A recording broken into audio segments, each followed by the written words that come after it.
Hey, did you hear about the recent incident at the construction site? Apparently, there was a structural failure due to undetected defects in the welds. That's terrible. It just goes to show how crucial it is to have qualified and certified non-destructive testing (NDT) personnel on the job. I'm not too familiar with NDT certifications.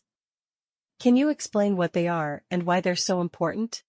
Absolutely. NDT certifications are a way to ensure that the personnel performing non-destructive testing on welds, pipelines, and other critical components are adequately trained and qualified for the job.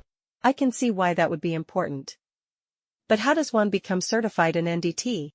Well, there are different levels of certification, and the requirements vary depending on the specific NDT method, such as radiography, ultrasonic testing, or magnetic particle inspection. So, what does the certification process typically involve?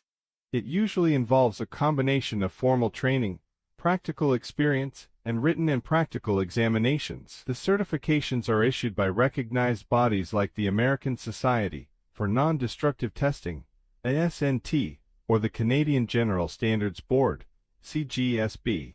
That sounds like a rigorous process. But I can understand why it's necessary, especially in critical industries like construction, aerospace, and oil and gas. Exactly. The consequences of missed defect can be catastrophic, leading to structural failures, accidents, and even loss of life. That's why having properly qualified and certified NDT personnel is absolutely crucial.